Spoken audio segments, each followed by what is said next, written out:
Back to English lecture. Today we are going to see a new chapter of a grammar named preposition. Now what is preposition?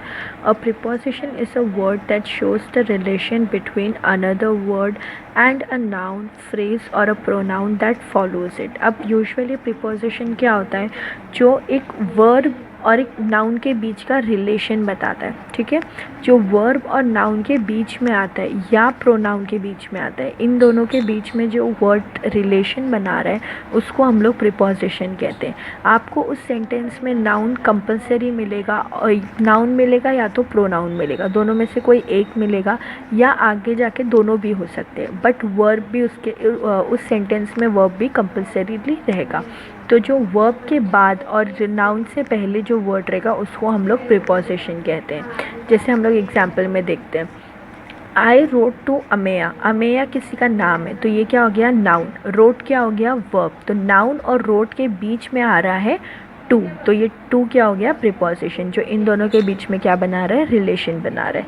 The preposition to shows the relation between the verb wrote and the noun Amaya. समझा आपको. Next, I wrote to the chief engineer.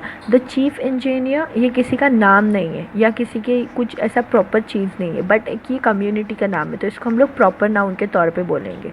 ठीक है, क्योंकि ये एक मतलब एक किसी के मतलब जगह पे यूज़ किया गया. तो I wrote to the chief engineer. तो रोट क्या हो गया हमारा, वर्ब. चीफ इंजीनियर हमारा क्या हो गया, प्रोनाउन. तो इन दोनों के वर्ड को कौन रिलेट कर रहा है, टू. तो देखो, the preposition to shows the relation between the verb wrote and the noun phrase the chief engineer. I wrote about him. Him आपको पता है प्रोनाउन होता है, जो नाउन की जगह पे यूज़ होता है उसे हम लोग प्रोनाउन कहते हैं. तो हिम हमारा प्रोनाउन है और रोट हमारा वर्ब है. तो रोट और हिम के बीच में क्या आ रहा है, अबाउट. तो अबाउट हमारा क्या हो गया, प्रिपोजिशन हो गया. ठीक है, तो यहाँ पर we visited the gateway of India. Gateway of India, gateway और इंडिया दोनों भी जो है ये नाउन्स है और इन दोनों के बीच में ऑफ आ रहा है, तो ये क्या हो जाएगा, प्रिपोजिशन हो जाएगा. द प्रिपोजिशन ऑफ, और विजिटेड क्या हो गया हमारा, वर्ब हो गया. विजिटेड क्या हो गया हमारा, वर्ब हो गया. और गेटवे और नाउन, ये दोनों, गेटवे ऑफ इंडिया, गेटवे और इंडिया दोनों नाउन है और दोनों के बीच में कौन सा वर्ड रिलेट कर रहा है, ऑफ. तो इसलिए वो क्या हो जाएगा, प्रिपोजिशन.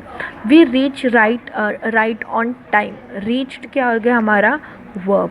टाइम, देखो, the preposition on shows the relation between the adverb right and the noun time. Time हमारा नाउन हो गया और राइट हमारा एडवर्ब हो गया. ठीक है, अब हम लोग देखते हैं अंडरलाइन द प्रिपोजिशन.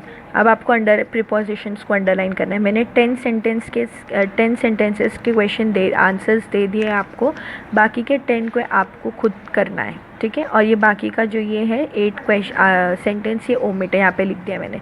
आपको सिर्फ 20 सेंटेंसेस तक बनाना है और इसको सेंड करना है. ठीक है, यहाँ मैंने मैंने अपनी तरफ से जो 10 क्वेश्चंस के आंसर्स बता दी हूँ. He was unkindly treated by many of the villagers, ये आपको किया हुआ है.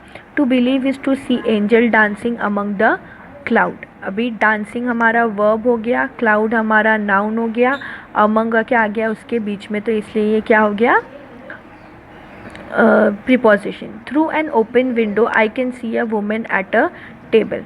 थ्रू और at, all our hopes and dreams are within reach. Within, I am on my way to London to find my fortune. On to, they arrived in London just before nightfall. Before, तो ये आपको मैंने 10 sentences तक के answers दे दी हूँ. अब आगे के आंसर्स आपको खुद फाइंड करके अंडरलाइन करना है. ठीक है, थैंक यू.